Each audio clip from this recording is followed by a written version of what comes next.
We are finally starting this episode off, ladies and gentlemen. It's been an hour of prep time, not our usual MO. So please let me start with our ad read for today.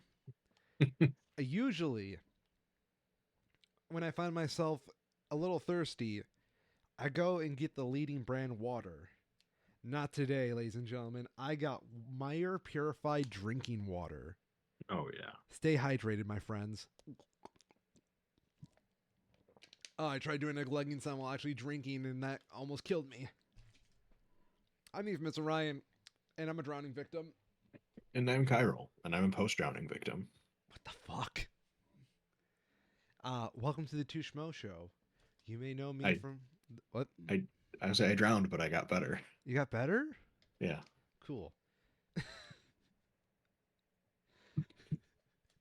I love how nonchalant I said that. Oh, you drowned? Good. Good job. Congrats, man. Way to make something out of your life. Make yourself a statistic, everybody.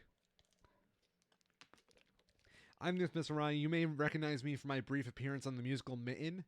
I don't know if I told you that, Kyril, but I was on another podcast cheating on you this week. How dare you? Episodes won't be up for another week and a half, so by our schedule lately, it'll probably be an off week. Probably. That's like right in Thanksgiving. Oh my god. I apologize for that. Just, we're adults now, and adults having their own fucking schedule. It's not Mm-hmm. fucking fun. Nope. Although I do swear like an adult. That's pretty cool. How's your last week or so, Kyril? Not too bad. Yeah? It's been busy. I cried. Uh, why is that? It's the fucking last Beatles song, dude. Oh, it's whatever. Fuck off. That is a genuinely good song.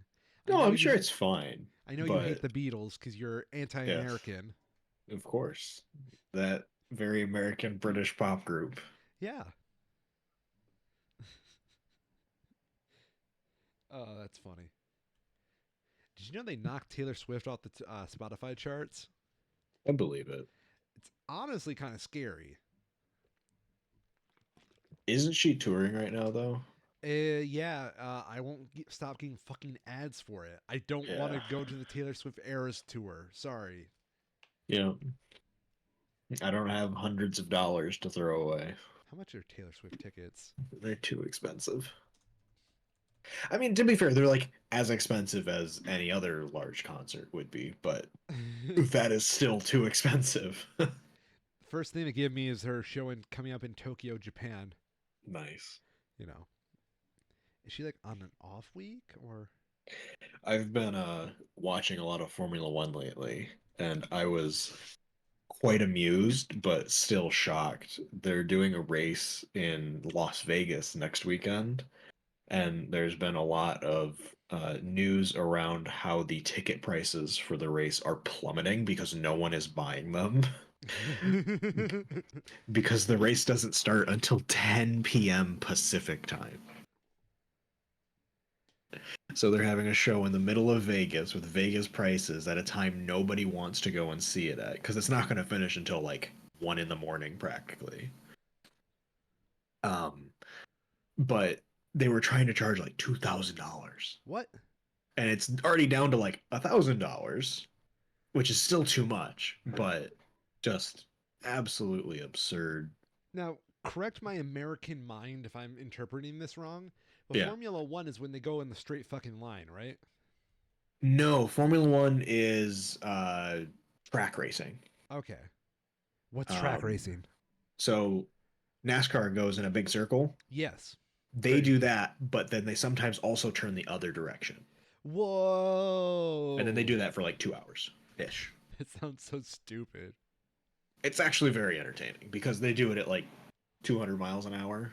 Oh And shit. it's a fun exercise, right? Yo. In like to help put the into perspective what not just like Formula One, but all racing drivers for their reaction times, how, much of a skill it actually is.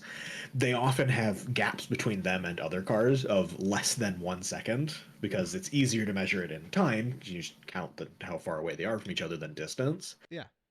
As a fun exercise, when you're on like the highway or something, count how many seconds behind the car in front of you are.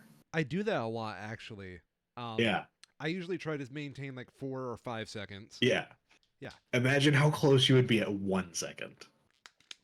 Now uncomfortable. imagine doing that at 200 miles an hour. I don't wanna. Yeah. It's quite absurd. Almost as absurd as their ticket prices.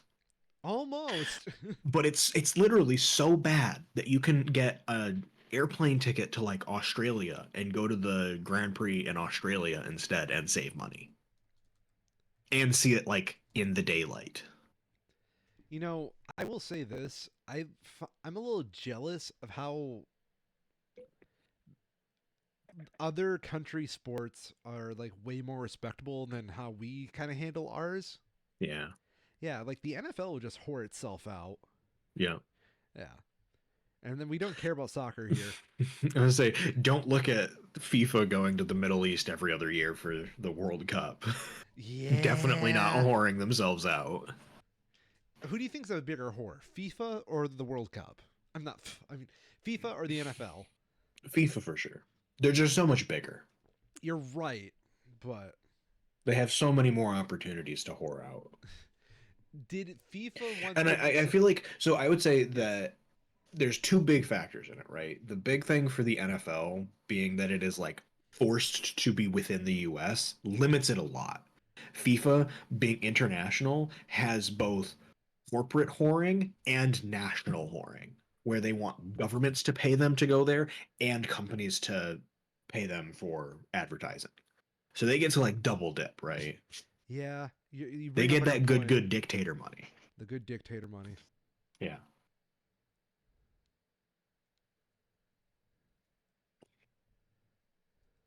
Per capita, though, I would bet the NFL beats it per like viewer.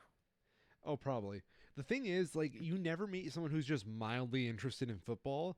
It's Hmm. always either it's a core facet of my personality or I just don't care. Yeah. Yeah. My extent of caring about football is if it happens to be on when I'm at a restaurant. Ooh. I don't know about you, but I would always prefer UFC at a restaurant. That's fair, but it seems like it rarely happens. I don't know. I once went to a place down in Kentucky. They had a UFC tournament playing all night when I was there. Really That's cool. fucking cool. Yeah.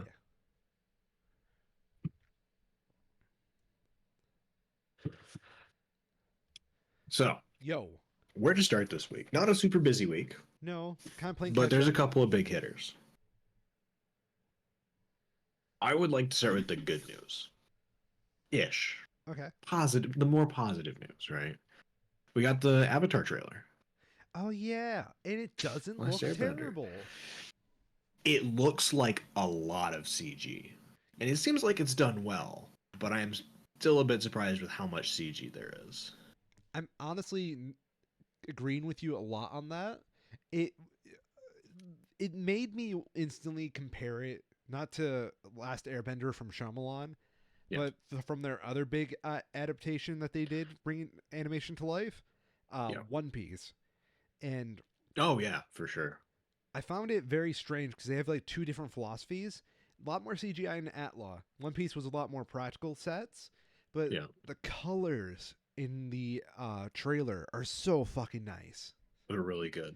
And something that isn't CG that looks great are all of the characters. Yes, I don't think there's a single one that looks obviously out of place from what we've seen so far. it doesn't make sense to me how they could pull those designs straight out of like the animated series, and it looks so natural. Hmm. Yeah, they did a very good job with it. We'll have to see. The big thing that we have to wait for, right, is like any dialogue, because this is purely eye candy, and given that this is like this visual teaser kind of thing, I could see them dressing it up a bit to leave a good first impression. I Yeah, think we'll get a much better feel for it when we get to the dialogue, because that was the big thing with the Shyamalan Airbender. From what I remember of it, was like it had other problems, but it was written horribly. it was really just like the most rushed script I can ever remember. Yeah. Oh well. Yeah. Say So lovey. far, very optimistic for it. Yeah, I agree. Uh, I would love to see the child actors. That's gonna Yeah. be like the hard sell of this for Yeah. me. Yeah. It is. I. You have to give Netflix credit. They are going after like about the most difficult jobs that they could for these live action adaptations, right? I will. Starting with Cowboy Bebop, going to One Piece, which is probably maybe shy of only like Berserk for most beloved Japanese animation manga product of all time. Yeah, And yeah, then Avatar, which is probably the most beloved American animation project of all time. yeah. No, I agree. Those are big hitters. Well, they also did like this very scary thing with Atla, right? Where Yeah. they are directly following in the last Airbender's shoes, Yep. and Yeah, nothing in between. yeah, that movie is so bad. Yeah. And like you're going to be fighting against the expectations set by that. It's just it's sad, and I don't have. It's got to be As mind bending, you know? as a reminder, Yeah, Avatar: The Last Airbender, M. Night Shyamalan, yeah, had a whole 5% critic review score on Rotten Tomatoes, 30% audience score. yeah, yeah, yeah.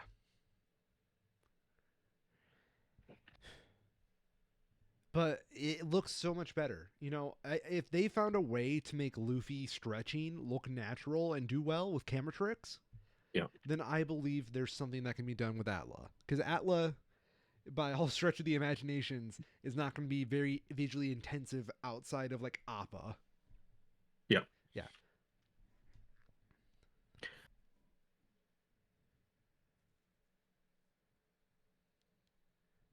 That They be also have the very big advantage of 13 extra years of CGI enhancements, progression of the industry. I do want to shout out one thing, right? Yeah. So the Iroh in this Mm. new Avatar, Yeah. yeah, he is played by. One second. I need to look at the actor's name because I want to be able to reference him well. Paul Sun Young Lee. Okay. The man is like the perfect choice for Iroh. You cannot convince me otherwise. I'm a Yep. fan of Kim's Convenience, the other show he's really known for, and quite frankly, I'm very disappointed we have not gotten a clip of him as Iroh yet. We have a very small one Well, I in the meant like, trailer. yeah, But like yeah. what you said with the acting. No one spoke a Right. word. Yeah, Right. Yes. I see what you mean. Yeah. they could have even done like the traditional earth, water, fire. You know that little intro, but they chose not to, and I'm a little sad about that. I also really appreciate how much, and this has been the case with most of the Netflix adaptations, how much they're straying away from established, well established actors. I agree. There's obviously some big name people working into these, but they're in much smaller roles. Like George Takei apparently has a role, but it's nowhere near one of the leads. That's I really cool to see. Just giving people chances on these sorts of projects when they have clearly the visual design to back it up and hopefully a script to match. I don't know. I agree. I love seeing new faces in these. Like Paul, I obviously love, but Yes. he's just a good choice. Can't see it as anybody else. The day they announced that, I was like, they fucking know what they're doing. But like the younger actors, I'm really excited to not see Tom Holland as Aang. Mm-hmm. I'd probably Oh yeah. die a little inside. It is. Then Timothy Chalamet as Sokka, Mm. and then we can have Katara played by Zendaya, because Tom Holland and Zendaya are already a thing, so it makes a lot of sense. Unless I'm missing something here on this page, they don't have Aang's actor listed. Yeah, I think he's a younger kid, right? Maybe Or that would is intentional. Oh no, there we go. It's on IMDb. okay, Gordon Kamir. Gordon Kamir. Not on Google though. It's weird. I mean, kid looks like Oh, actually it like a absolutely fits. yeah. And they did the tattoos correctly. I love the blue on his tattoos. It's Yeah. such a good color. Yeah. They didn't do the stupid thing that Shyamalan did by making it the swirls to start with. It's just overcomplicated, you know. No, it's just wrong. Well, yeah, but like That was the big thing. Is it was just like completely backwards, and it's emblematic of the entire design process for that, where it's like you take something and then you try to make a twist on it for some reason, rather than just doing you're redoing the work that people already did for you for no good reason. I think that was like a major problem that just that era of adaptation had, where they Yeah. wanted to make everything its own thing in this new medium when really they were reinventing something that didn't need to be reinvented. Yep.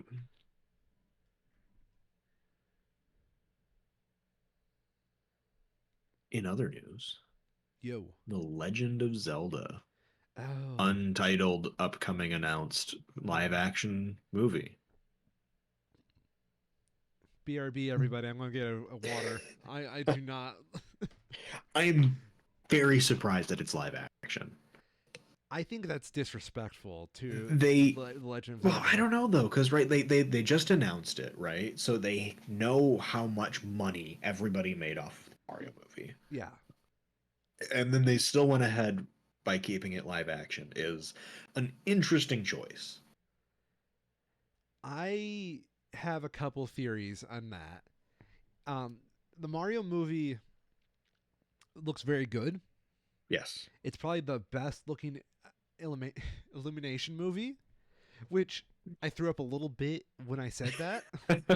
it's a low bar, but one You of their know, films had to clear it. you know, they probably had access to the Nintendo like animation Yeah, engine. I'm sure they did, Yeah, and I would imagine they also had more pushback on design. of What would course. be acceptable? I would have loved to have been a fly on the wall for those pitch meetings. Yeah. Like they probably did try making a Mario design that looked more like Chris Pratt. Oh God, Could you imagine? I don't want to. So my idea here is that they know animation's time consuming to do it right. Yeah. I think they're going live action to get it done faster. I also think Could be. I don't know, but can you imagine? It wouldn't work with Illumination, of course, no. but it's just so easy to imagine an animated film using the art styles established by Breath of the Wild and Tears of the Kingdom. Yep. And it is surprising to see that not be the case. I'm afraid because can we announce a little bit of the people working on this and I'll discuss my fear as we go. Yes, yes. So we'll start with the elephant, Avi Arad. Yeah. Now, for all of you who have lives outside the fucking internet, I applaud you, but this is scary to me. Yeah. Can we start with like a little bit of this man's filmography? I'll say first before we do Yeah. that it is important to note that this film was announced with Avi Arad producing. Yes, this was the big takeaway. They didn't announce many other people. Yeah. We had to, like a lot of people had to dig for that more, like more of these names. Yeah. Yeah. Almost all of Arad's previous works has been exclusively as a production group. Yeah. But in secondary or tertiary roles, almost never taking the lead on a project. I'm gonna Certainly not to the degree of being announced with the project's announcement. Yeah, that's the weird part too, because like Yeah. It's a very big change. it's a cultural thing. I'm almost certain of too, because Avi's got a reputation in the states that I'm sure probably doesn't go that far into Japan. Yeah. Because it was the Nintendo Japan that announced this, not like the U.S. or anything like that. I have to imagine they had some sort of like shareholder meeting Yeah. that was set to happen in the next couple of days because we'll talk about this later, but Rockstar was in a very similar position this week. Oh yeah, where they announced GTA 6. Yeah, they have a productions call early next week Yeah. that this is meant to boost their stock numbers in anticipation of, almost certainly. That makes a lot of sense. Yeah. Um, so Avi Arad, for Yeah. everybody with a life, here's a couple of his movies. You may know them. His work starts in 2003 with a little known indie film called Daredevil, and then another indie film called Hulk, followed by The Punisher, followed by Spider Man 2. Yes, that's Spider Man 2. Elektra, The Man Thing, Fantastic Four, X Men, The Last Stand, Ghost Rider, Spider Man 3, Fantastic Four, Rise of the Silver Surfer, Bratz, Iron Man, yes, that Iron Man, The Incredible Hulk, Ghost Rider, Spirit of Vengeance, The Amazing Spider Man, Robo Sapien Rebooted, The Amazing Spider Man 2, Amazing Harder, Ghost in the Shell, Venom 2018, Spider Man Into the Spider Verse, Venom Let There Be Carnage, Uncharted, Morbius. Spider Man, Across the Spider Verse, Borderlands 2024, Craven the Hunter, and now we're here. Hmm. He's the guy who put fucking Venom in Spider Man 3 when Sam Raimi said, no, thank you. So I'm afraid we're going to get a fucking Twilight Princess adaptation. I would also like to point out the sheer volume of beloved franchises he has touched that have been hated by people familiar with those franchises. Yeah, we should probably preface that Spider Man Into the Spider Verse in Across the Spider Verse, Yeah. those he produced, but those are also something he didn't really touch that much. Yeah. Yeah. Things, because, literally for every Spider-Man Into the Spider-Verse, there is a Ghost in the Shell. For every Across the Spider-Verse, there is an Uncharted and Morbius. Yeah. Morbius, I think, is the one that should be pointed out there.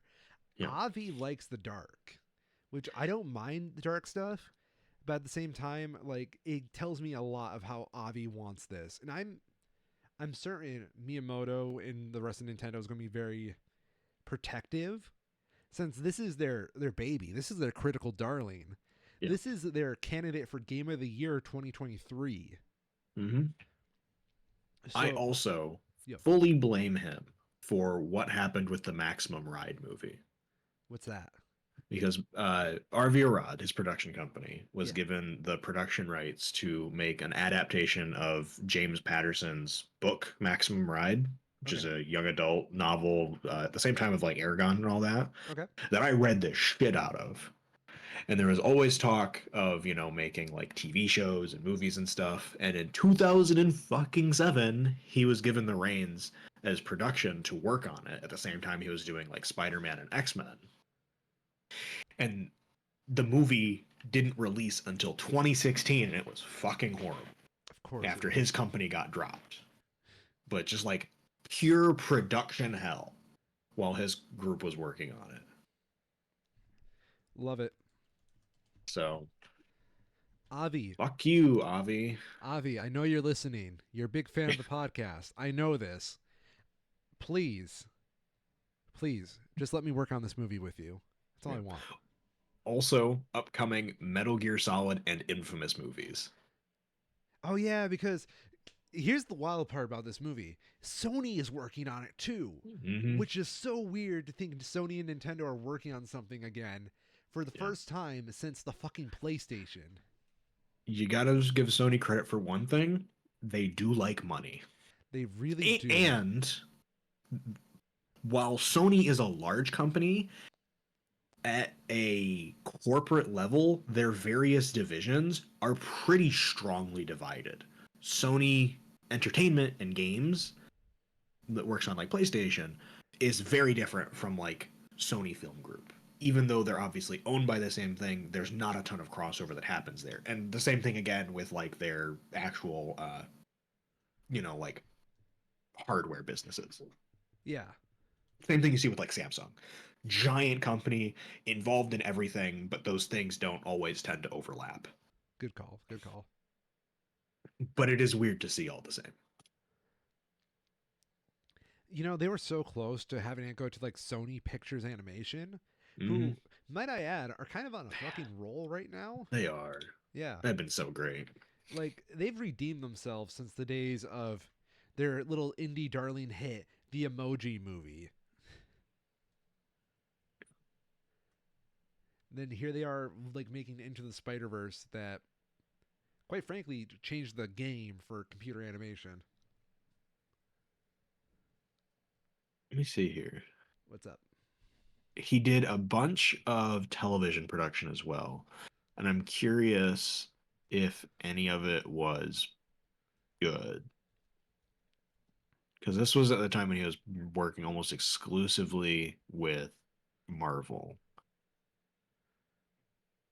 So he did X-Men Evolution, so I'll give him credit, whatever there might be for that, because that didn't suck. X-Men that was the animated one that was like super realistic, right?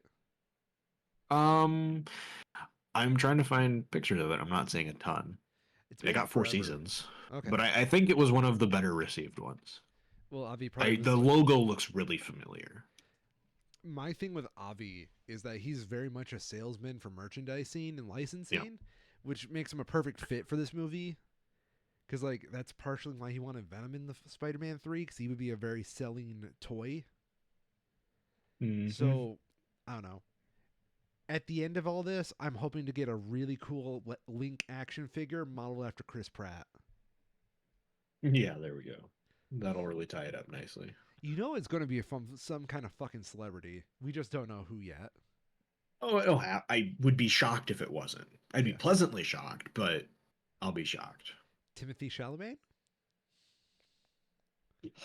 No, see, the thing with Zelda and Link, right, Yeah. is that they're both so young and effeminately styled. I think it would be like good. It would be better to do like a Peter Pan thing, where you have a young woman play Link I don't mind to get that. the proportions correct. Here's the counterpoint, right? Yeah, And this is just the fucking jokester in me. yeah. Elijah Wood. He's too old. Too old, but you can't tell me that's not a good idea. He's got the figure for it, I guess. He's skinny, right? And I guess you could get away with someone like Timothy Chalamet for the same reason, but I don't know. Okay, Michael Sarah. Fuck no. What is he even doing? He God. is actually voice acting a Scott Pilgrim versus the World anime. Oh, okay, that makes sense. That's cool. Yeah. Michael Sarah is 35. Yeah, he's not young anymore. Dude, Scott Pilgrim's 35. That's so funny.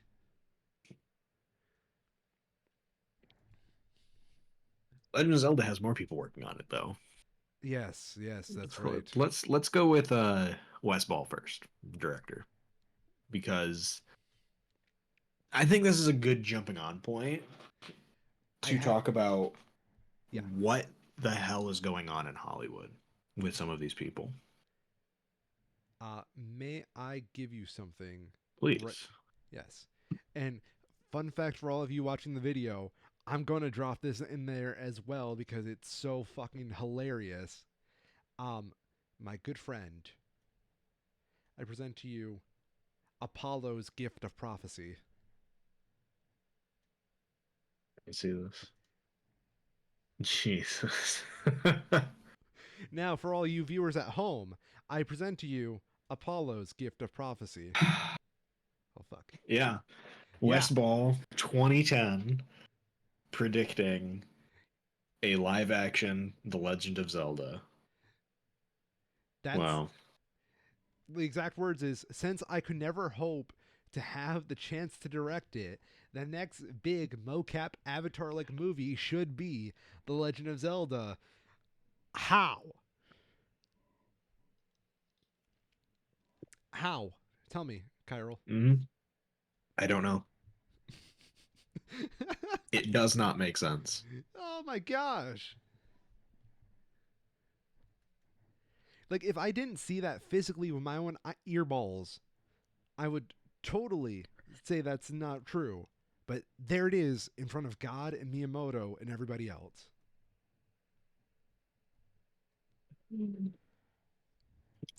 right. Are you ready for the West Ball deep dive? Yes, please. I've been so I've ready got for this. I've got the IMDb pulled up. Oh God. Okay. So Wes Ball from Wikipedia is a American filmmaker, visual effects artist, and graphic artist, best known for his direction of the Maze Runner trilogy.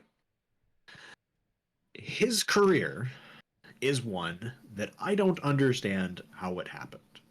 Because he started in the early 2000s as a graphics and special effects artist for things literally no one would have heard of or probably even seen. He did some model work in the early 2000s and some work on literal short films to mixed receptions. Um, Going into the mid 2000s, he gets a little bit more uh, prestige on his projects. As a visual effects artist for a ER TV movie Like the as show well. ER? Yes, the show ER. No way. Yep. As well as doing some of the graphic work for the Star Trek, the first, or I guess maybe probably both of them, but the Star Trek reboots that they did around the same time. Around this point is when his work as a graphic artist starts to fall off. He did a few other things that, like something called This Emotional Life. No clue about it. Never heard of it. Doesn't even have IMDb ratings. Doesn't matter. It was at this point he started work as a director, where he directed a short called Ruin, and then a little bit more visual effects work in the interim, but eventually working as the director of The Maze Runner. Was that any good? I got a 6.8 on IMDb. That's not It's bad. another, young adult novel adaptation. Yeah. From what I heard of people familiar, it was building off of the hype around the Hunger Games releases at the time. Yeah, the Hunger Games did a lot of fucking damage. Yeah. Um, Other than that, he has not done since he started working on the Maze Runner. He has not worked on any other projects. But I do want to point out one he worked on at the same time as the first Maze Runner came out, where he worked on I believe this is a movie. Let me double check this. Yeah, a comedy drama romance in 2014 called #Stuck. Okay. When a hot one night stand turns into an awkward morning after when Guy and Holly get stuck in a dead stop traffic jam and they begrudgingly get to know each other. Uh, It got a 5.6 out of 10 it sounds from really one from IMDb. it sounds like it was trying to be an ambitious character study, but they just did not have the scope of writing. Nope. So yeah, after that, he worked only on the Maze Runner series, and now he's going to be in 2024 listed as the director for in post production now Kingdom of the Planet of the Apes, and then he'll be directing The Legend of Zelda afterwards. Where did they find him? Was like Avi just like, hey, Miyamoto, I know a guy. I don't know. It is a career path that seems like it's taken a couple of very big jumps at times. He knows somebody. He must. It it literally doesn't add up. Our other subject for today is one that we've had some experience with in the past, Can we share the more than we story about realize. that? Yeah, So it was the 'cause we go night back. we go back hard on this motherfucker. Yeah. So Kyril and I, we talk throughout the week. We're friends, damn it. Believe it or not, mom Hmm. and dad still talk outside of work, kids. um, so just gonna read through this. That day we were making fun of a couple different things. Fishing warning, community, blah blah blah. Oh yeah, we were making fun of the Bored Ape Yacht Club story. We should probably talk Yep. about that later. Yeah, And then maybe. making fun of Donald Trump. Confirms that he signed a personal guarantee containing financial representations in order to induce lending. Hilarious. Yep. Uh, then we started talking about the Zelda movie because that was announced. And then out of nowhere, I just start messaging him 9:58 at night. Chiral, it's coming back. It's fucking coming. Motherfucker, I thought it was dead, but no, it's coming back to relevance.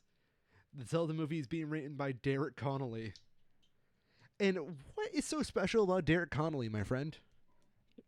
He has a long, storied career as a director for the Monster Trucks movie. Yes, ladies and gentlemen, it's back! You cannot escape this movie. We are stuck in the worst timeline. It is shocking. That is the second highest rated, or the highest showing piece on his filmography, according to Google. For all you two Schmo show nuts, you know the reference. However, there was a time where we would monitor a movie's budget and then Mm-hmm. how much we would like say how many monster trucks does that make, Mm-hmm. because this movie has no reason being that expensive. Yep. Derek writes fucking expensive movies, which is probably why he was hired for the Zelda movie. Could be. But yeah, as a refresher, Monster Trucks, 2016 comedy, children's comedy, basically, produced by Paramount and Nickelodeon, that had a budget of $125 million.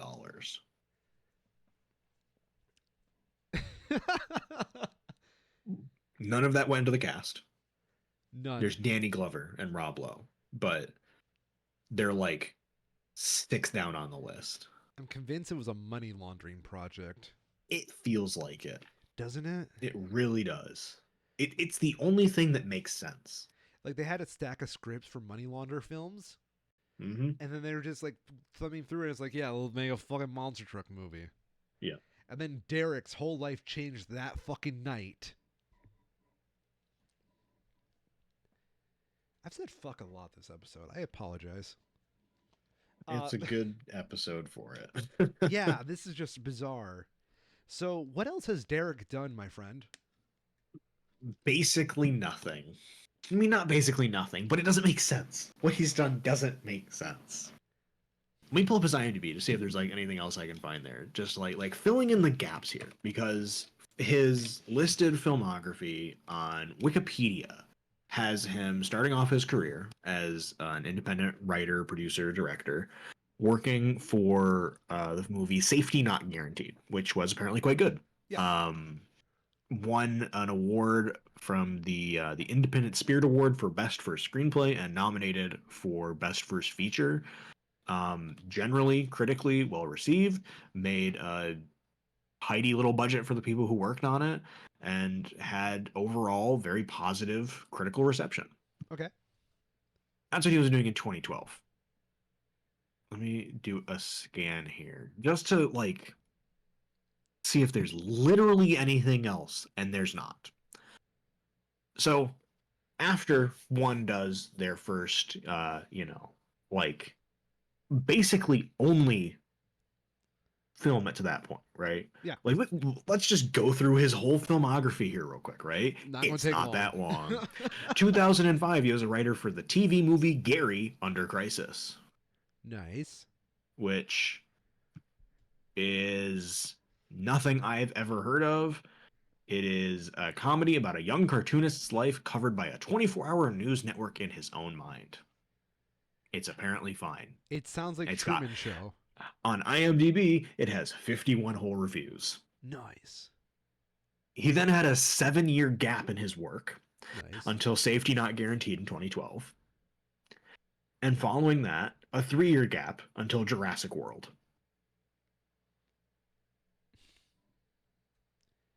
So he goes from nothing, 7 years of nothing, Yeah. safety not guaranteed, to summer blockbuster.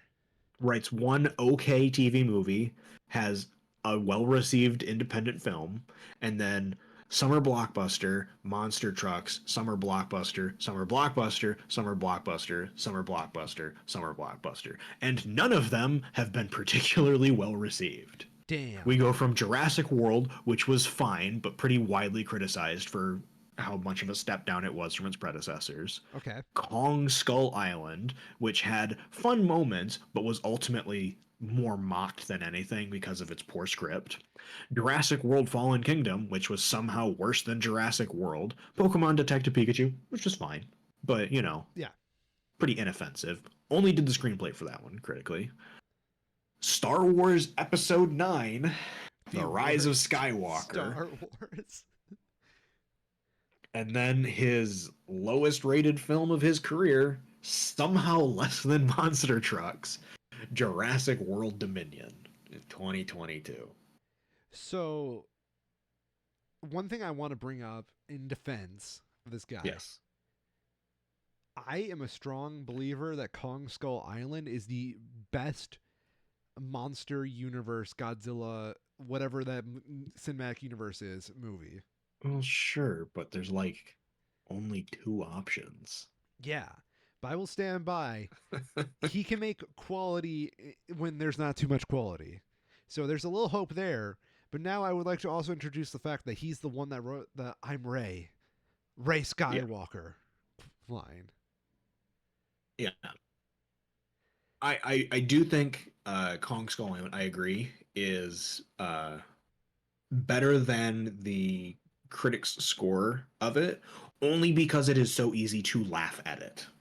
Yo, it's Samuel L. Jackson hunting a big monkey in the middle of a Yeah. fucking island. It's beautiful. It goes hard back and forth between trying to be this like serious monster film and then accidentally being the funniest thing ever. It's amazing. Yeah. Like, I would I say also have to give it credit for being another movie where John C. Riley is just doing his own thing and kind of being a good actor. it's so weird that John C. Riley is just like a great actor in terrible movies. Yeah. Yeah. Oh well. So yeah, but the big thing for me is that jump between Safety Not Guaranteed and Jurassic World. No idea what happened there. No idea how after Jurassic World can come out, they can just they come to the decision that okay, the screenplay guys weren't the problem here. Let's give them a shot for writing. So they did that. And then the Jurassic World Fallen Kingdom comes out and they're like, all right, you know what? No, it wasn't the writing, it was the main story ideas. That was bad from the start. So they give the reins for the whole fucking story to the now writers. And it does even worse again. Of course. It's like the more involved this guy got with what was happening at a fundamental level for this movie, the worse it got. Screenplay adaptation, 6.9, whatever.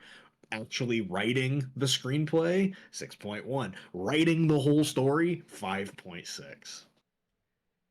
I think I sorry. would call that a trend. That is a trend. It is my sincere hope with the Zelda movie because Zelda means a little bit to me. I will say that. Yep.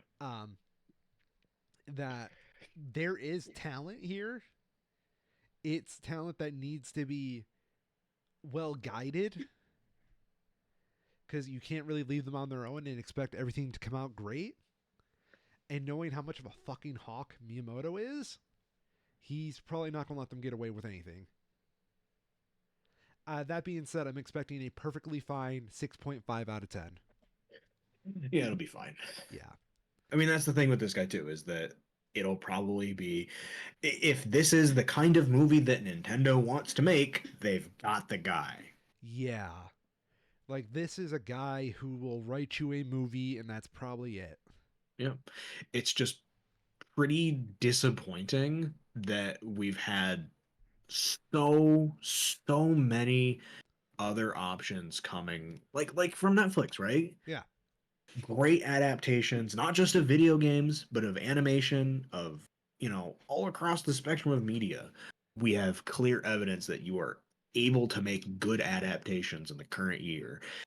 And it doesn't feel like that's what Nintendo wants to do here. They just want to make money. It's I don't think it's more than that. I think it's more that they want a vehicle to franchise and license shit under even more. Hmm. Because like, I mean, let's face it, the games are good, but like Hmm. the problem with a video game is you probably can't license it out that much. No, not quite. No. You know what gets licensing companies' attention? What's Fucking that? movies. Oh yeah, Yeah. and just being The Legend of Zelda, it'll probably make all the fucking money. Oh, completely. It is pretty remarkable how much the franchise has exploded with Breath of the Wild, just the Switch in general. This is probably like its golden era. Yeah, because it's always been very well renowned, but after the Switch came around, it just completely dwarfed anything else that came before it. Yeah. I mean, Ocarina of Time was also huge, but like Hmm. there's some distance between what Ocarina of Time was for that time and what it became over, because let's face it, not many people have an N64 nowadays. Hmm. So you start losing a lot of that splendor over the years. Yeah. But Breath of the Wild came out and everybody shut the fuck up. Hmm. I Here's a love, fun fact. yo, Breath of the Wild sold more copies on the Wii U than Twilight Princess did on the GameCube. that's fucking disgusting. Hmm. Nobody had a Wii U. No,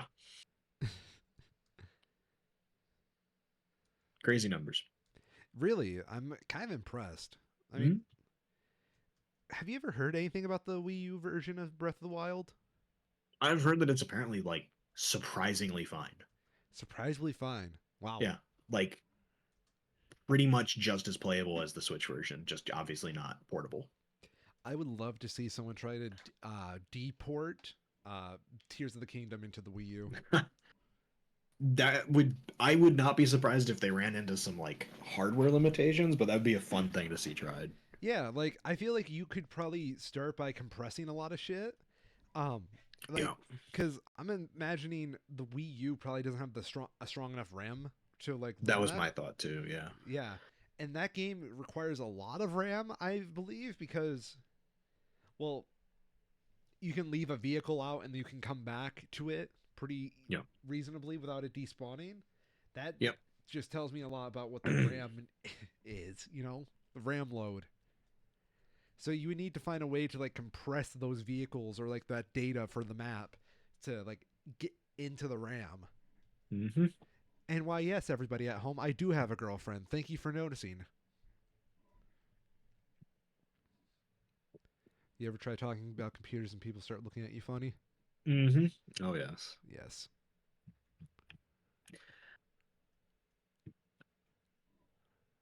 Let's go ahead and stay with video games real quick Okay. and just get this out of the way because it's pretty quick. Yeah. Grand Theft Auto 6 Yep. officially is going to have a trailer. I love trailer announcements. It's great. Uh, in anticipation of a shareholder meeting that Rockstar Games is holding, they confirmed that Grand Theft Auto 6 will be having a trailer released, I believe they said this month, Okay. towards the end of the month. It's either going to be late November, early December. I don't recall which exactly it was. Um, and presumably it'll be about a year, maybe two from that we'll get Grand Theft Auto 6 actually releasing, which should make sense, right? That puts it at like Christmas 2025, That sounds fall about right. 2025. Yeah, Yeah. makes sense.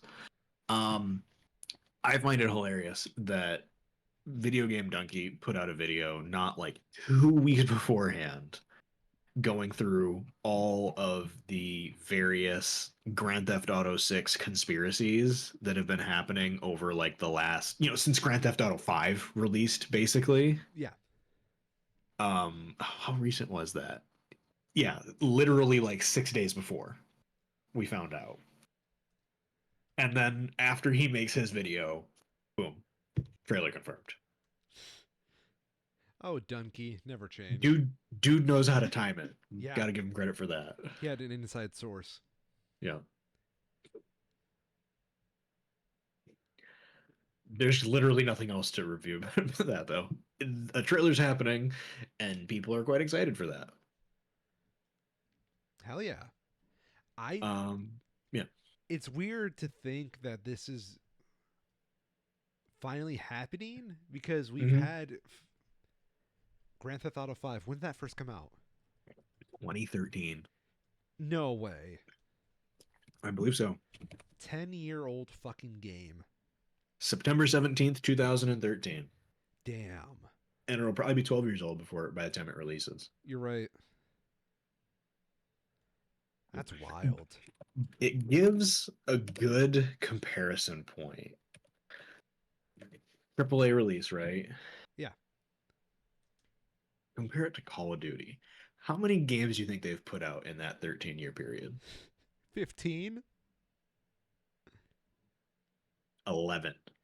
Oh, fuck. They put out 11 games in 11 years. I thought there'd be a couple more years where they would double dip. Exactly one per year. And I think that's notable because while most Call of Duty releases have some aspect of them that gets pretty heavily criticized, but they are generally well received. It's pretty notable how poorly the most recent Call of Duty release is going. How poorly is it? So, in order to play it on PC, you have to download a new launcher, the Call of Duty HQ, No. and at least a surface level, it appears that Call of Duty Modern Warfare 3, a $70 game with, paid DLC and battle passes and all that crap, is actually just a reskin of Call of Duty Modern Warfare 2. Like literally running in the same game application. No. The campaign is about 4 hours long. Uh, Let me see if I can find the IGN had a very good review of it, giving it a whole 4 out of 10. Shit, I lost it.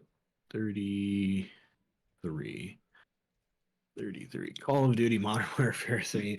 Call of Duty Modern Warfare 3 single player campaign review. Mundane Warfare. Main quote they have on it is, "It all feels hastily put together and fairly cookie cutter when it comes to actual variety or innovation." do you think they may have used AI on it? Worse than that, it seems like they're reusing the multiplayer maps.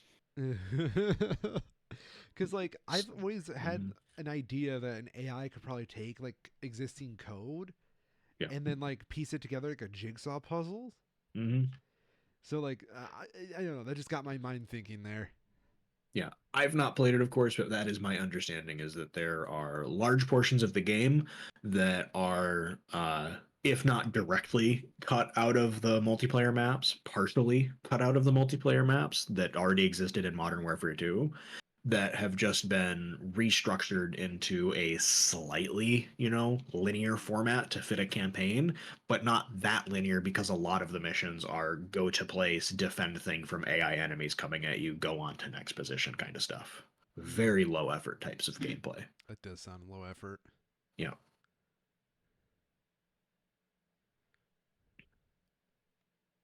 I guess that's as good of a segue as ever to talk about the Board 8 Yacht Club. Oh, yeah. So, the Board 8 Yacht Club made everybody blind. Yep. UV lights, bro. Too Mm-hmm. powerful. Next thing you know, you can't even tell what you're looking at. Do you not like burning your eyes? Not really. No? No. Like, give me a second. Sun's like opposite direction from me. I'm going to give it a try Okay. real quick. Yeah. I'll wait. Okay.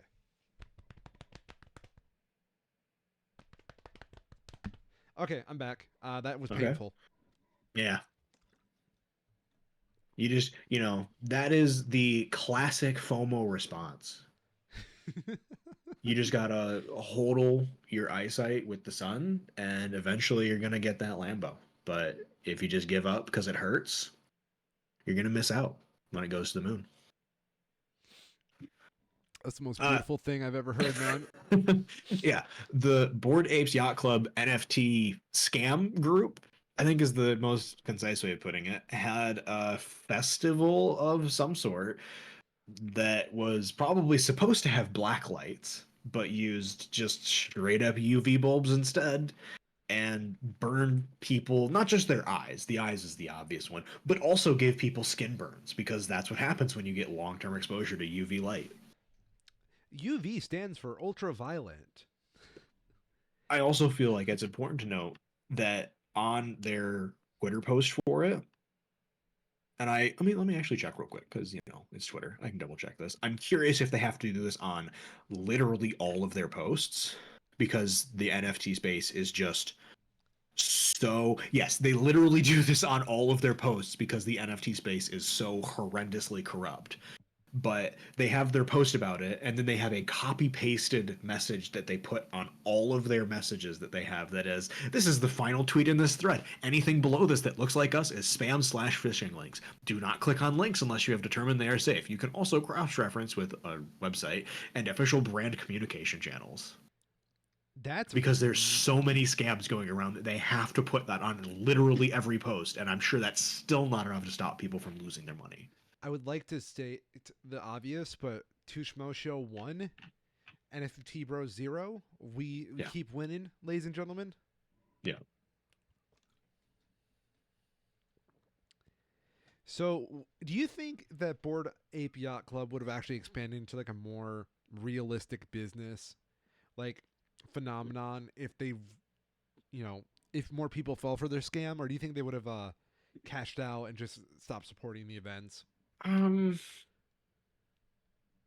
no, I think they would have just had a bigger scammy. It's a fundamental problem with their business, right? Yeah, Their business model is meant to be predatory, and it is. yeah. The system works, Hmm.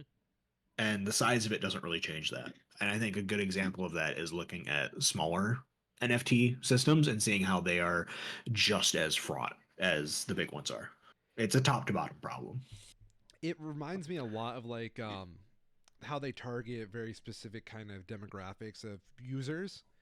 Yep. Similarly to how mobile gaming kind of did for a very long time. I mean, it still does, but like it's no longer as much of an epidemic. Mm-hmm. Mainly because we've kind of learned our lesson from all that. Highly recommend if anybody would like to learn more. Folding Ideas' latest "This Is Financial Advice," where he goes and does a sort of retrospective piece on his Line Goes Up video, looking at like the current state of the NFT crypto space, Oh God. and it's exactly as bad as you would expect. It reminds me a lot of like that libertarian town that got ran over by bears. What? Yeah, so there was a libertarian town that got made Okay. with like no police, no fire department, no government. People started feeding bears. Bears associated people with food. Like dozens of bears showed up, and they had no systems in place to effectively remove the bears from their town. They fucking deserve that. I Yes. my mom's from Gatlinburg, Yep. Tennessee, Pigeon Forge area. The number one thing they do there is say, "Don't fuck with bears." Yeah. Yeah. No, they Yeah, fucking and deserve it that. was exactly what they deserved. And the entire NFT space is like the digital equivalent of that, where it is so bad and so corrupt that potential, if you're like someone starting an NFT and you have potential investors, they will view your potential product negatively if you don't try to do the exact same scam tactics that the literal con artists are using. They view that as an insult, like you're not trying hard enough to make them their money, That's hilarious. like pump and dump kind of stuff. So It's it's hilariously bad. so corrupt that if you don't join in on the corrupt practices, you're automatically a target of shutting. Yeah, because they don't believe that, like, it's just so yeah. Yeah. Yeah, it's It horrible. it's so inherently unprofitable. The only way to make it worthwhile is to scam people. Yeah. And even then, it's still not profitable. Just like insurance. That's hilarious. Context note: Corey works for a fucking insurance company. Everybody, please laugh.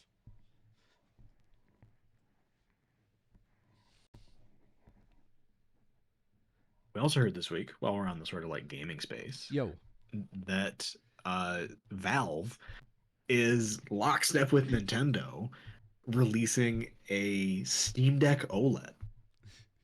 I fucking love it. It's Yes, great. Gabe. Apparently, the only reason that they put out a blog post about this, and they didn't say it exactly, but they talked about in their blog post how this was something that they wanted to do when they made the first Steam Deck. But at the time, there wasn't uh, a OLED screen of the size that they wanted for their device that was being made already, and they couldn't afford the like custom fabrication for a screen to be made that would accommodate that. And it just so happens to be, now that Nintendo has the Switch OLED, manufacturers are making OLED screens of that size in greater numbers. So now Valve is able to make the Steam Deck that they wanted to originally, now that those screens are in, easily reached quantities. So literally, thanks Nintendo for giving us the best version of the current Steam Deck possibly available so that we can continue to pirate all the Switch games. I fucking love it. It's great. Steam is, I'm sorry, not Steve. Valve is like the closest thing I would call to like another Nintendo in the sense that Mm-hmm. like they're so content doing their own fucking thing Yeah. that like it's so hard to put them in even in the gaming space sometimes. Mm-hmm. It helps that they barely make any games anymore too. Oh my gosh. I miss the days of Important thing to note though, yeah. they apparently confirmed both that they are working on a Steam Deck 2 targeting like 2 years out in the future, but they're not going to release it until they can get like a noticeable performance improvement that just doesn't exist yet. And also that Valve is working in house on first party games specifically for the Steam Deck. So Nice. that's pretty exciting too. Imagine getting like the next Half Life or Portal game, but it's not necessarily a Steam Deck exclusive, but highly optimized to be able to run there. Huh.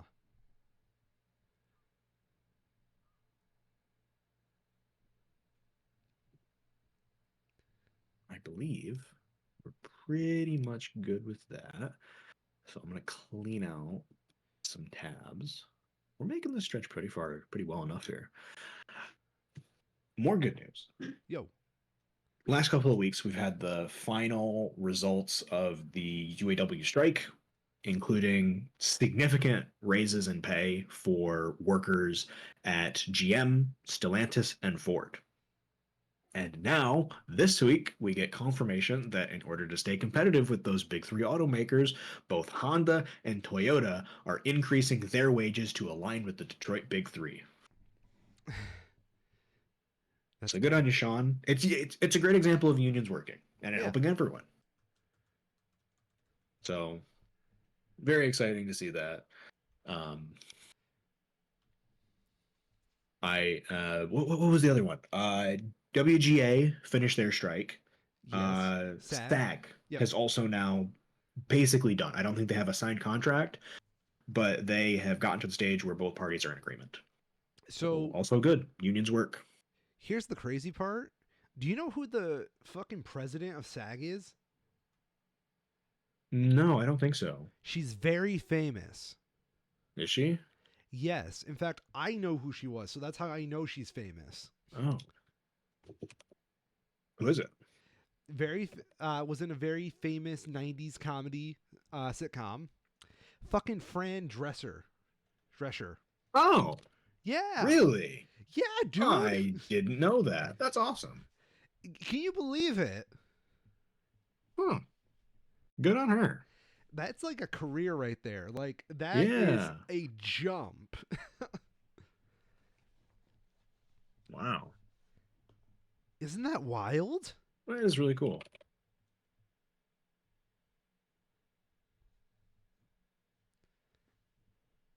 But no, I didn't know that.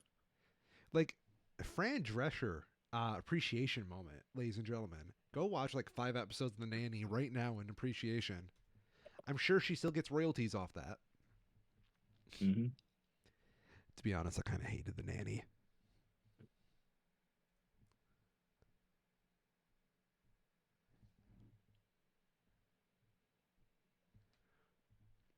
Unfortunately, I think that's all of the good news I have, though.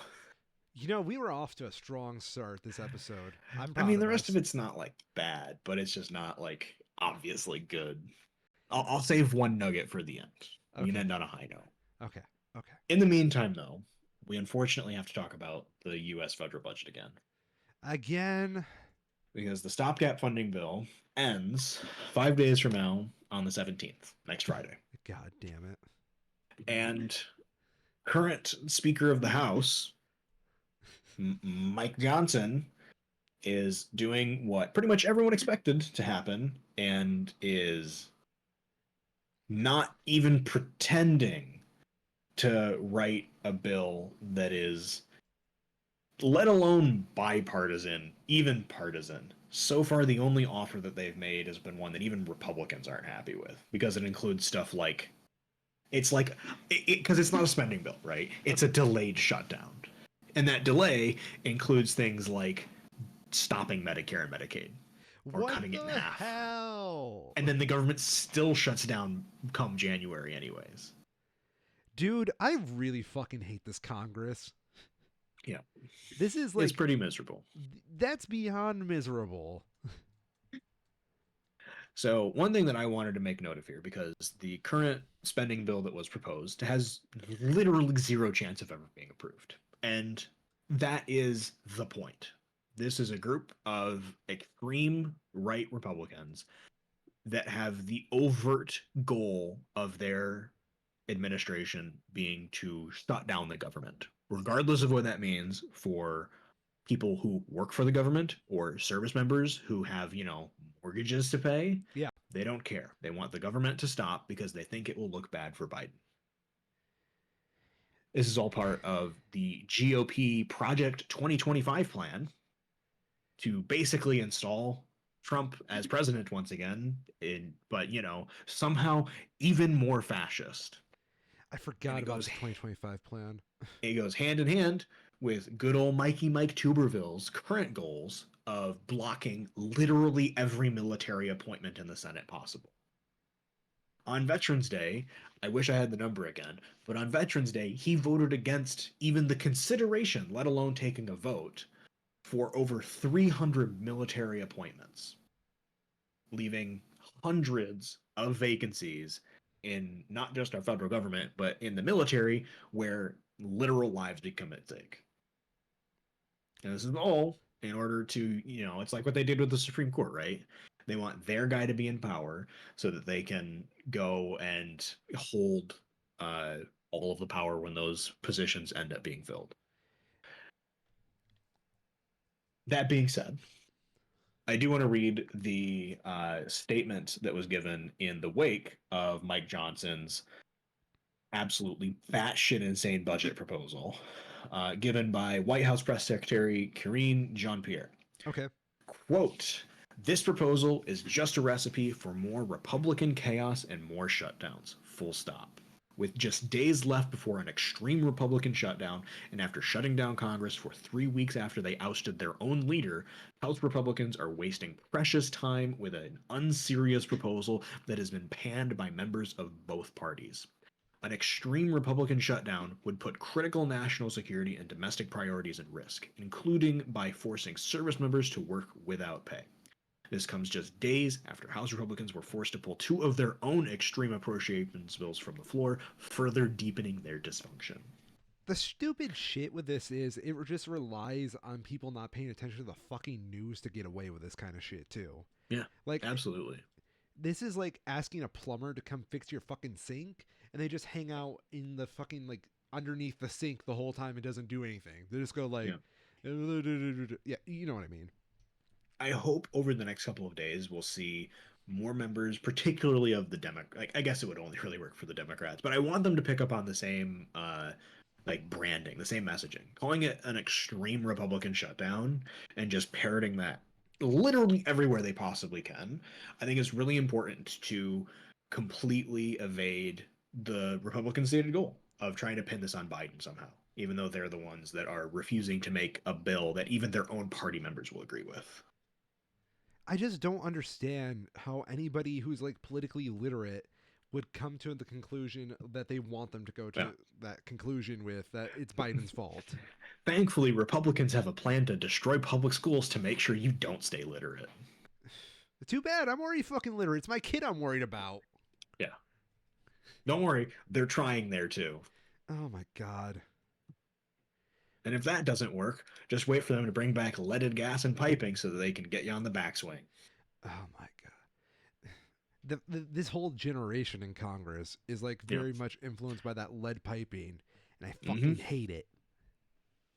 Like, can we have like a purge? Like Biden, listening to the podcast right now, Biden. The purge, where all crime against the lead poisoned is legalized for like just 24 hours. Won't take long. It won't take long at all. You with me on this, Kyril? Mm-hmm. Okay, good. If you're Mm-hmm. not, you're against me. Mm-hmm. Please don't kill people. That's all nice. No, I actually wasn't hearing what you said. Oh, I was talking about the purge against anybody lead poisoned. Oh, I mean, it's a problem that takes care of itself, right? Yeah, yeah. You just make sure they have to replace their pipes, and the problem works itself out. You know, it's believed Beethoven went deaf because of lead poisoning. Yeah, I believe it. Yeah. Lead, as it happens, is bad. Hot take, I know. I don't know about you, but I had a number 2 lead pencil growing up. Trustiest motherfucking pencil in my life.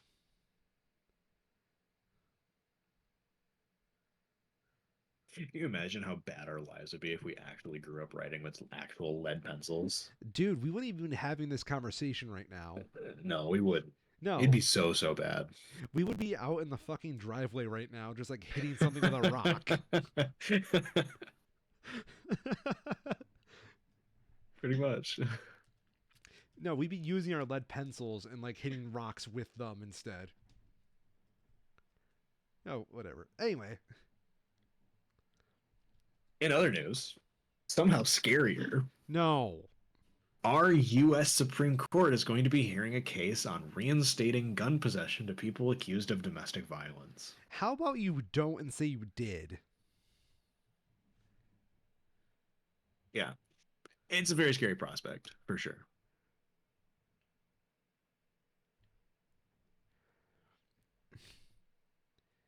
What's the argument? Like, who's doing the lawsuit? Oh, so I assume it's a suit being filed on behalf of a wife beater who doesn't want their gun rights to be restricted by the big government, recognizing that they tried to commit they did domestic violence and probably should not be considered safe in the possession of a firearm. Yeah.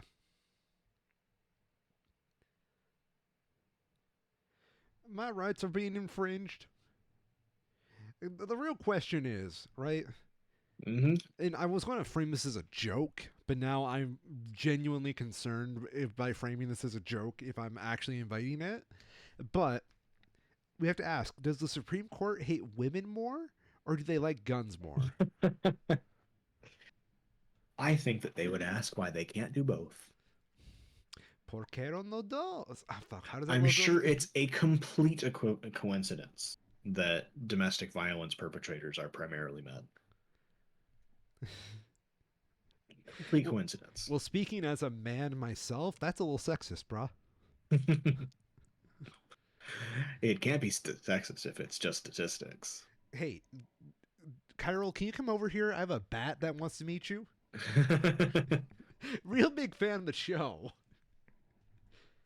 God, what is it with the dudes being like more violent? Like, exception, you and I, but like there is that Sure. trend. Like every dude knows it. Yeah. Oh Yeah. yeah.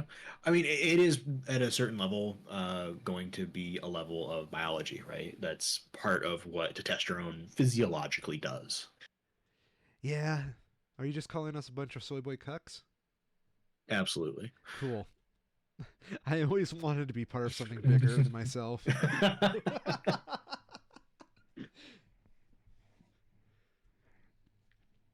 Damn, bro. No, I think it is that, and like, I think there's this really bad habit, like, boys are taught. And I'm talking about, like, boys being raised as boys. Boys Hmm. that get that traditional masculinity in their head, Yeah. where there is, like, this acceptance of non responsibility to it. And you mix that with testosterone, and it's just terrible. Yep. Not a great mixture. No. Be like fucking Spider Man. Can you imagine, like, Spider Man roiding out? In comes Venom off left screen.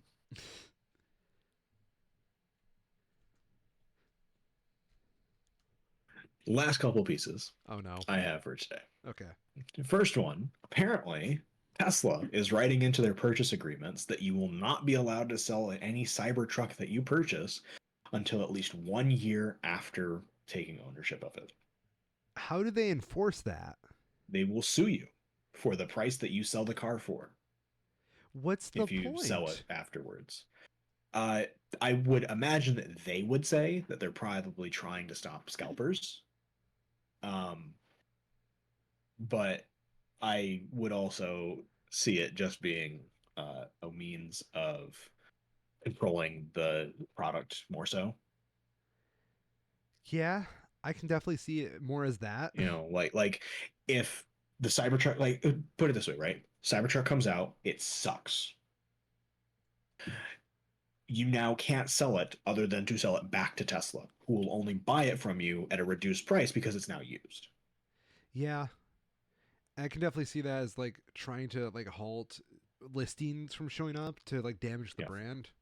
yeah. Because if you can buy a new Cybertruck from Tesla for $80,000, or you can buy a used Cybertruck from Joe over in Los Angeles for what would it be like $75,000, but it's got 500 miles on it. Which you're going to choose? Yeah. You're going to buy the used one that's basically brand new and it's 5 grand less. And it's all Question. going to come down to what the Cybertruck actually is as a product.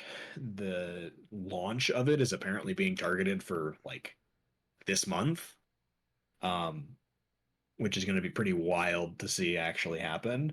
There was a video that was posted of one at an automotive testing grounds back earlier this month, trying to climb up like a dirt hill and doing it very poorly. Oh no.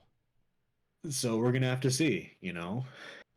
Elon Musk has promised 10 micron precision What the and fuck is a bulletproof micron? windows. So a micron is, I believe, a thousandth of a millimeter. Okay. Let me double check. I might have the unit wrong. Yeah, 1 millimeter is equal to 1,000 microns. So he said that all of because that's one of the big criticisms of Tesla, right? Is that their cars are good but have bad fit and finish. Yeah. And his counter to that is that the Cybertruck is going to be made, every single one of them, to a precision of no more than 1/100th of a millimeter. Why don't you buy our next product and find out? And it's going to be $40,000 somehow, and bulletproof. Don't forget that it's going to be bulletproof. Why does it need to be bulletproof? A good question. Next question. I legitimately think that uh, it is both Elon's own fears of being attacked, along with the fears of like his followers, of this like someone's out to get you mentality. Yo, I have actual anxiety. It's like a Yeah. medical problem for me. And even I know that it's an Yeah. irrational fear that someone's going to fucking come Yeah. and attack me. Yeah. But yeah, they don't care. Well, why should So, they? They get like, the I'm gonna nerd out a little bit with my uh-huh. with my media ecology fucking degree. Uh, when you're told every 5 seconds someone's coming to get you by total strangers, Mm-hmm. I'm just talking about like on Fox News where they spread that fucking message like it's fucking peanut butter on a propaganda jelly sandwich. Mm-hmm. Motherfuckers are going to start believing it sooner or later, especially when the people saying it look an awful lot like them. And they quite frankly start developing like a Papa Smurf figure out of these people. And I'm just saying that Elon Musk using this kind of paranoia as a selling feature on a fucking car that doesn't need to be fucking bulletproof is a little Mm-hmm. distressing. Yeah. I think it's going to be fascinating once the Cybertruck does release, because that's going to be the first thing people try. Oh, totally. There's going to be YouTube videos. Oh, of course. Yeah. Day one. Looking forward to it. I want to see a movie now, like Baby Driver 2, right? Yeah. Their getaway car is a Cybertruck. Cybertruck approaches a slight incline. Sorry, guys. We're done. What's your thought on the Cybertruck? Because I'm going to say it like it looks like a low poly excuse for a Yep. vehicle. I think it looks bad. Yep. It is a fundamentally flawed design. All of the electric pickups are fundamentally incompatible with the idea of electric cars, because they, once you use them for towing anything, they lose so much efficiency so fast that the limitations presented by both their capacity and their capability to recharge are much more apparent. It's the same reason why you know it's partly an American problem, right? Yeah. Where our truck culture has gotten to be so messed up that we use trucks less as what they're meant to be, what they're originally meant to be for, moving things, and they're just like a status symbol now. Oh, And it's totally. the peak part of that, right? Yeah.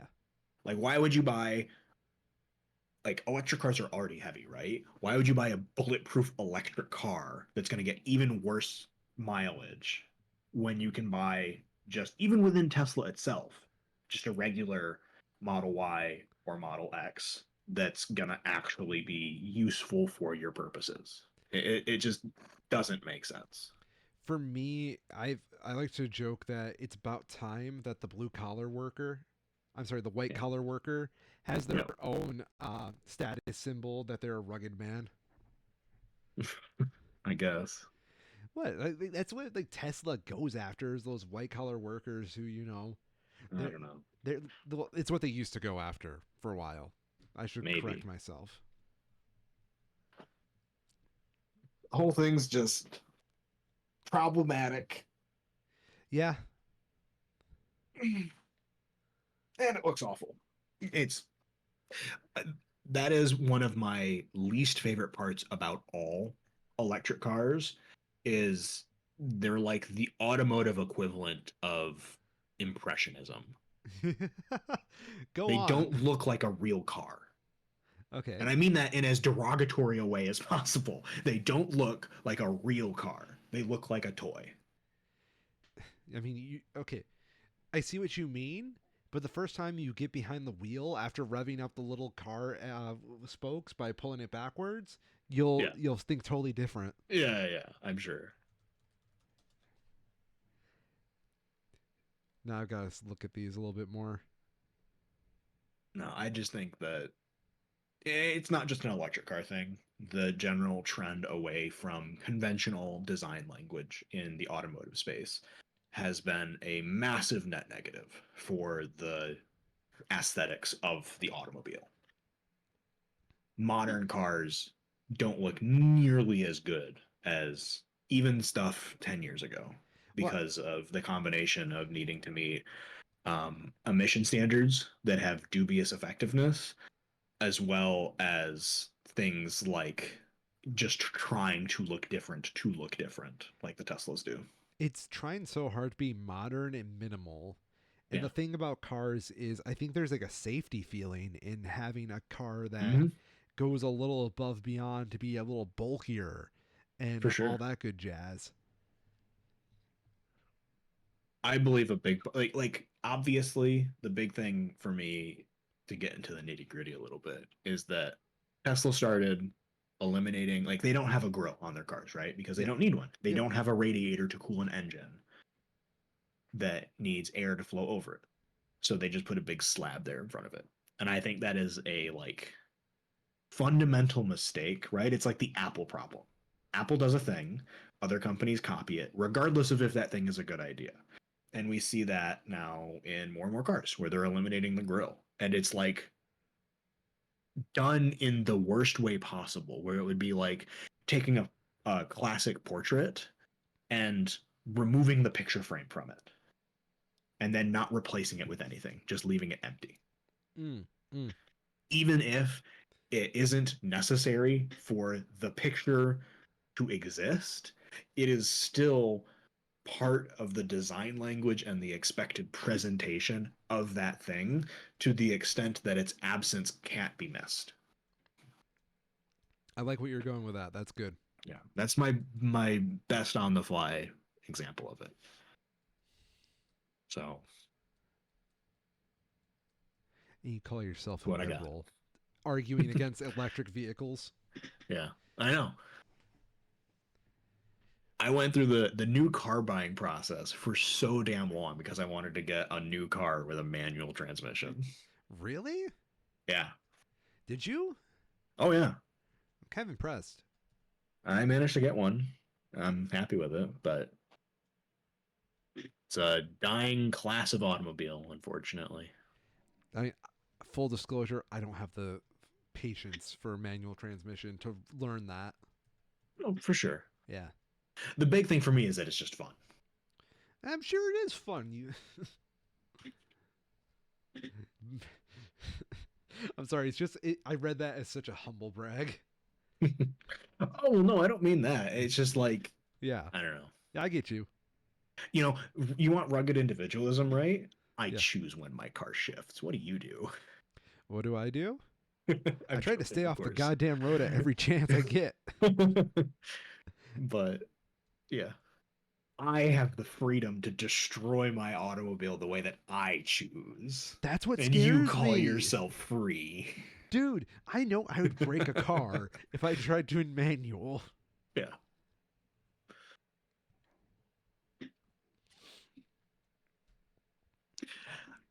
Last couple of pieces I have. Okay. We actually have two quick movie pieces. But before that, I wanted to mention that there's a lawsuit that's been filed um Oh.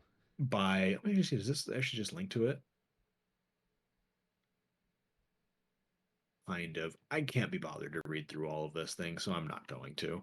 TLDR, some people are trying to sue Google. I say some people. A group of white Christian males are trying to sue Google because they believe that they are being unfairly exiled, targeted, or otherwise having their digital presence suppressed and damaged online because they are Christians, specifically male American Caucasian Christians, and are otherwise being defamed by neglect, which is not a thing, and are seeking damages because they are not being presented in search engine results as much as they would like to be. You know, Any I would comments? I would I would Google who these guys are, but clearly I'm not going to find anything on them. Yeah, Um but yeah, pretty wild. it sounds like fragile masculinity, like as we were Yes, just it talking. is. Yeah. Would you know, Google is a private company, and they can choose not to show whatever they choose not to show. What denomination are they? Google? No, the Christian dudes. Oh, I have no idea. Okay, going with Protestant then. Sound like Protestants. Probably. Yeah. Probably like the what was it? There was a Pew poll I read that categorized it as evangelical Protestants, I think. Oh yeah. And that's kind of what it sounds like to me. What are they trying to like? What are they trying to spread on Google that's so important? That's a good question that I bet they would be not willing to answer clearly. Because, like, Spoilers. It's usually racism or anti-Semitism. Dun dun dun. That's the usual culprits. When somebody's like, "My voice online is being suppressed," and you ask them what they say, there's not a ton of options.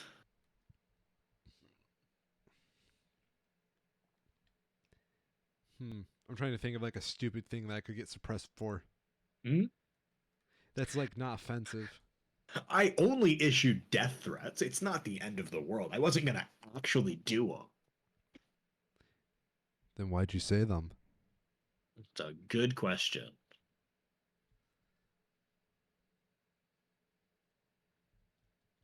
Last couple pieces. Yo. The Marvels released. Oh yeah. It's at a 63%. And if I remember the Marvel movie conversion thing right, that's like the equivalent of like a 40%. Because you have to grade Marvel on a curve. That's so funny. I'm going to use that from now on. I don't remember what it's officially called, but there was a website that categorized those where they literally made a curve for the Marvel movies based on their review scores to show how skewed their ratings tend to be. I would love to see that website. I'm going to have to try and find that right It's now. been a minute. It's been a Um, few, like probably a good year since I last found it. But yeah, the Marvels is apparently fine. Who would have guessed? It's a movie, a surprisingly short movie at that. it's one of the movies of all time. Mm-hmm. Oh wow. It is.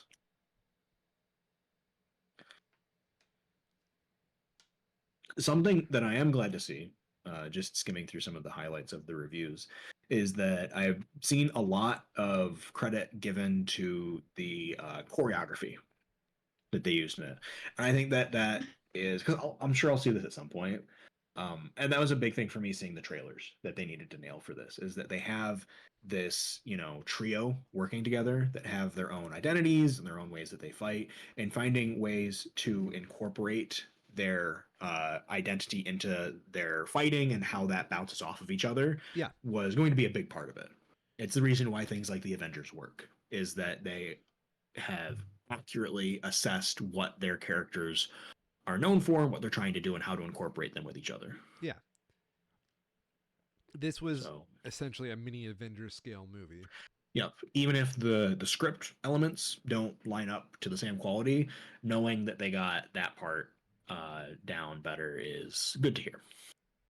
I agree. Yeah, yep, yep. Is Marvel ever going to get good again, Kyril? I don't know. Loki's out now, and I haven't actually looked at the reviews for it. Oh, Loki season 2, 81%. That's fine. yeah. Speaking of Loki, because I figure this is as good as a segue that's going to get, I've been watching the Doctor Who series. Yo, shit you not. I've been rewatching Doctor Who too. I've gotten up through the end of Matt Smith's tenure now, How is it? from starting with Eccleston. Okay, yeah.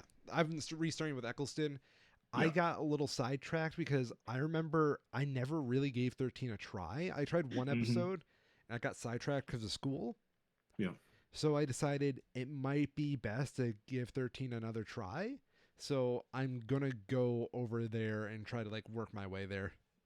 I really enjoyed Eccleston's stint and David Tennant's. Yeah. And the start of Matt Smith's is good, but that last season that he had takes such a noticeable dive in the writing quality that it's really unfortunate because they introduce a lot of really cool ideas and characters, but it feels like the staff they had with them at that point just weren't quite up to par with the people they had before that to write stories that were deserving of the ideas they wanted to.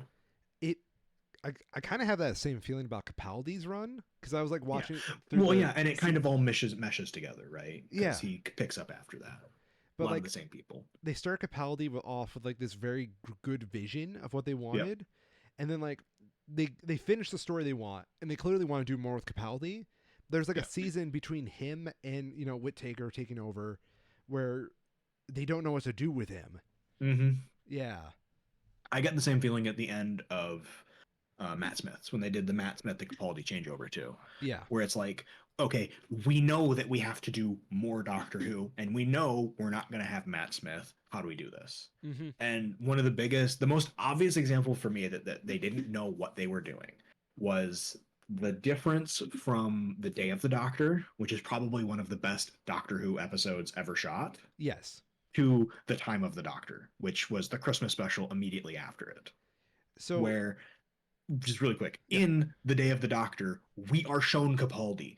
We know there's a 13th Doctor. yeah, And then in the Time of the Doctor, they make this whole big deal about how, well, he's out of his regeneration, so he's just going to do what he can. When it's like, no, we know that's not how this ends. You can't just lie to us and expect us to be stupid and not know what you're doing.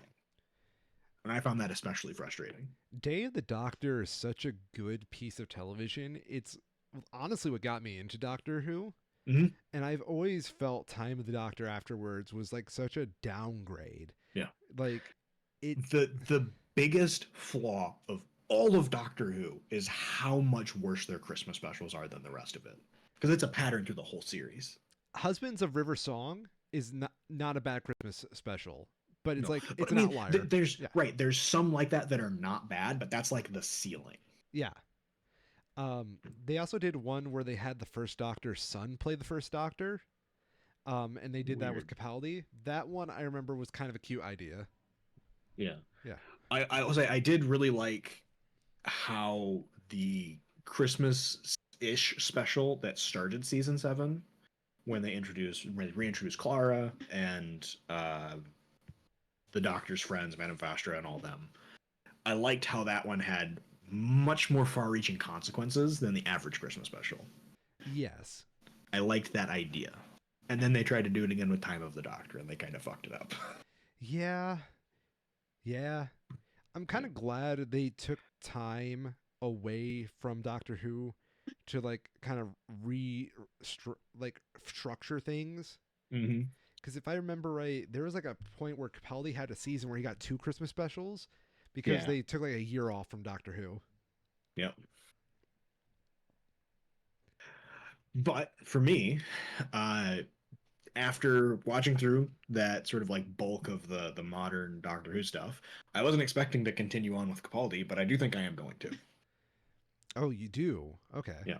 I only got the Eccleston to Matt Smith when it was on sale for cheap, but apparently it's available on HBO Max for Yeah. the non-specials at least.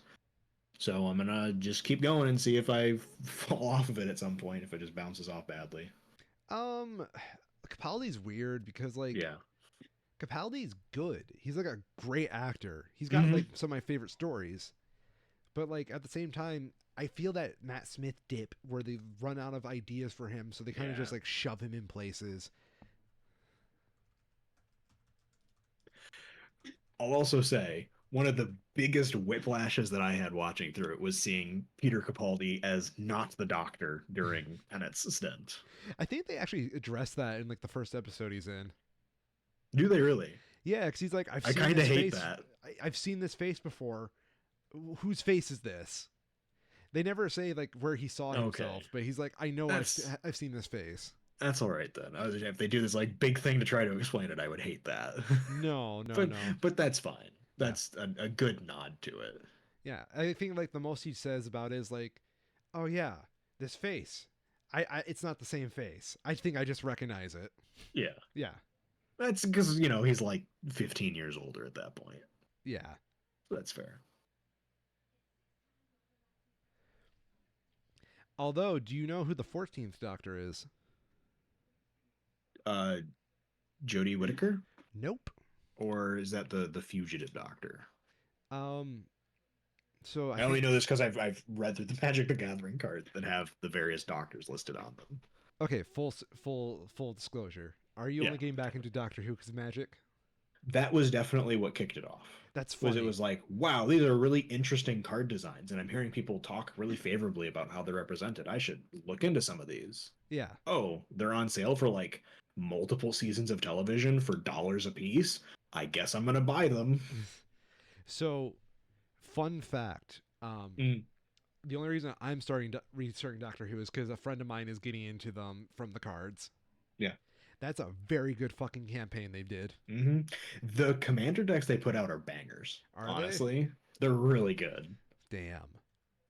No. Like they're not like super powerful, but in terms of like representing what happens in the show, 10 out of 10. My only criticism is there's not a Jack Harkness card as Jack Harkness. Is there one for the face of Bo? Yes. Okay, cool.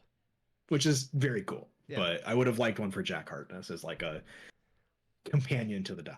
Oh, okay. Yes, technically, yes, I did hear that. Yeah, so David Tennant's coming back for a mini season from what I understand, and then we get Yep. Gatwa. Yep. I'm all right with that. I love David Tennant as the Doctor is very much what I want from the Doctor in terms of energy. He's got the right spirit about it. David Tennant and Capaldi are probably my two favorite doctors, Yep. but they also embody like two exact opposite philosophies to the show. Mm-hmm. Because like Tennant's like the awesome superhero dude who's like your best Yes. friend. Capaldi is like going to tell you to shut the fuck up. Yep. Yeah.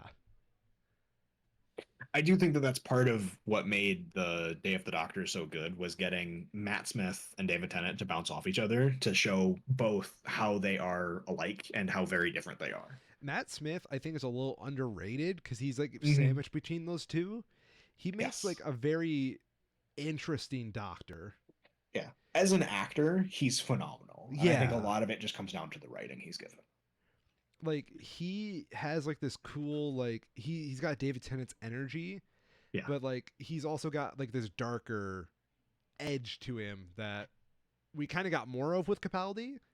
So like we don't get to say it fully belongs to him. I will say, reading through that Wikipedia page you just sent me, Yeah. I'm not keen to hear that they're bringing Donna Noble back. She was my least favorite Tennant companion. Me too. Yeah. I I appreciate her a lot more as the series goes on, but She's the worst at the beginning. at the beginning it's just I get how they're trying to do like make such a stark difference between her and Rose Tyler, but oh my god. Well, okay, so the problem is like Rose was the first companion for like the reboot. Yeah. So like it's going to be hard cuz Rose was probably like one of the better companions in the whole series. Oh yeah, even going back to like the original stuff. Yeah. So like you have Rose who probably like redefined what it is to be a companion for the Doctor, and then you got to follow that up somehow. Yeah. Yeah. It's not like Eccleston I, where you like Eccleston had such a yeah. brief tenure that we can't really Yeah. fault him for anything. Yeah. Yeah. I'll say though, I am very the one thing that's kind of like edging me more to wanting to continue watching into fuck, I have such trouble keeping the name straight. Capaldi. Um thank you. Capaldi's tenure is seeing how Clara evolves as a companion because I thought her role for as bad as the series season was really interesting and I thought that she had really good chemistry with Matt Smith, Yeah. and I'm interested to see how she does with Capaldi. In my opinion, I actually rewatched one of Capaldi's episodes today. Mm, Listen, yep. and I forgot how much like Clara's weird because she's between two doctors, Yeah. but she to me is always more Capaldi's companion than Matt Smith's. Yeah. Mainly because Matt Smith was very firmly in the what were their names? Rory and who else? Amy. Amy. Yeah, he was firmly like their older Yeah. brother figure for his Yeah. whole run, and then like of course they had their tragic send off. Yeah. So like we have Which was Clara. handled surprisingly well. I It's hadn't seen that finale, and I was very well surprised by how good they did that. my opinion. They're probably like my favorite companion death. Yeah. Do you know what happens to Clara and why she stops? No, I don't. I will keep that I have secret. not. So Yeah. from this point on, Yeah. I don't think I have ever seen an entire episode of anything after Matt Smith in its entirety. I've seen like bits and pieces, but never a whole episode. Damn, dude. Like you skipped my favorite doctor. I'm kind of I pissed know. about that. Well, it wasn't. I didn't really mean to. It was just I the, know. you know, I get you, yeah. dude. Yeah. Up to that point, it was like Doctor Who is something like, oh, Doctor Who's on, and there's not anything else. Why not? Yeah. So like I'll always think of Clara more as Capaldi's companion because I think he gets two Mm, seasons with her rather than Smith's one.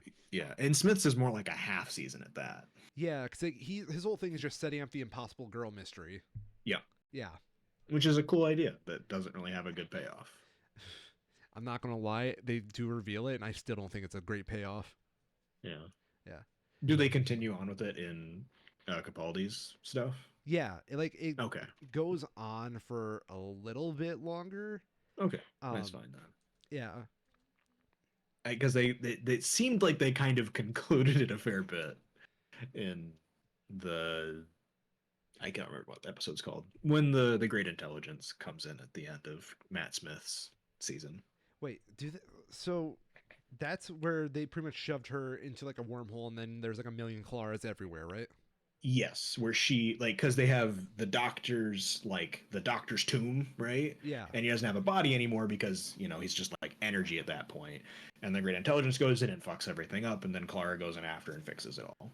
yeah, and then she's gotta like manually do it like through different iterations. Yep.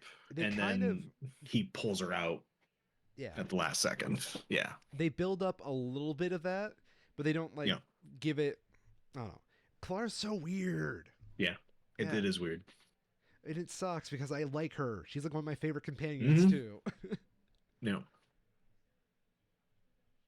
But yeah, they set up that mystery, and then they just kind of explain it all in like 5 minutes. Yeah, fuck, I don't know. Maybe they had ideas for Capaldi to get like a more of a rebooted thing, but Yeah. It really, to me, the big thing is that they needed like another season with Matt Smith, and probably something like with the contracts didn't work out. that makes a lot of sense. That would make the most sense to me.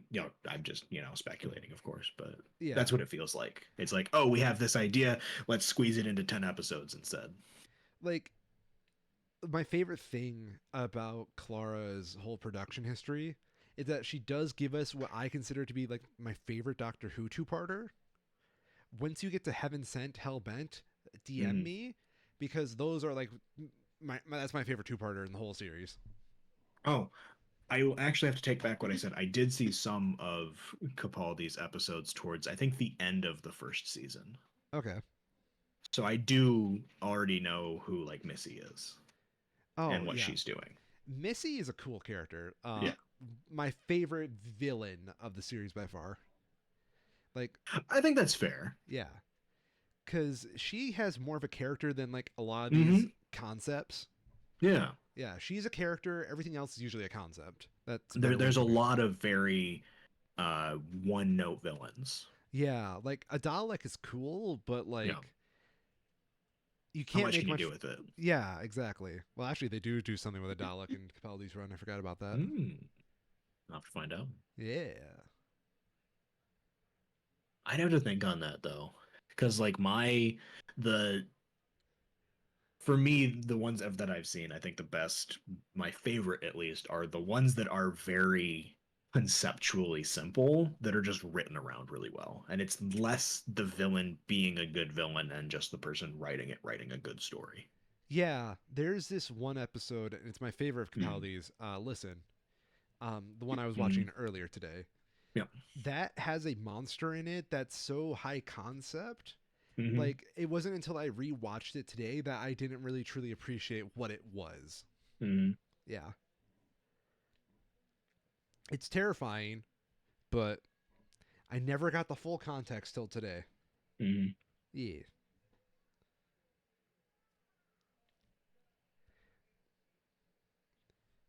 Anything else you would like to talk about for Doctor Who? And as we slowly turn into a Doctor Who flavored podcast. No, but I did want to end on mention of a what I would call, I guess, a short film that we kind of forgot about. Yeah. because when Asteroid City released, we talked about that. We mentioned that Wes Anderson had his next project already in the works, The Wonderful Story of Henry Sugar.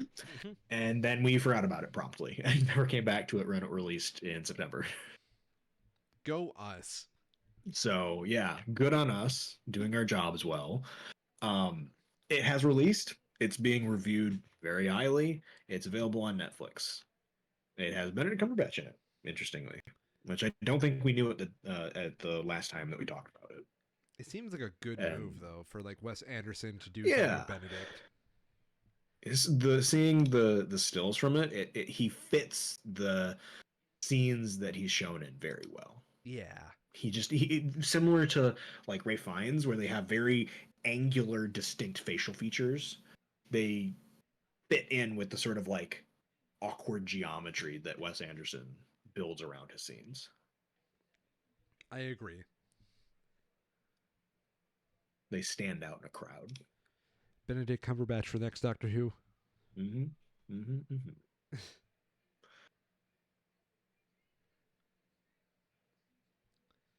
Okay. Anything else, Mr. Kyril? All I got. Cool. Well, I'm Neith Mr. Ryan, and I've been a Schmo. I'm Cairo, and I've been a Schmo. And I've been saving this last bit of water to be drinking on the show, so I could say I went through this whole bottle. It's like a nice little bookend. It's what we in the writing business call a satisfying conclusion.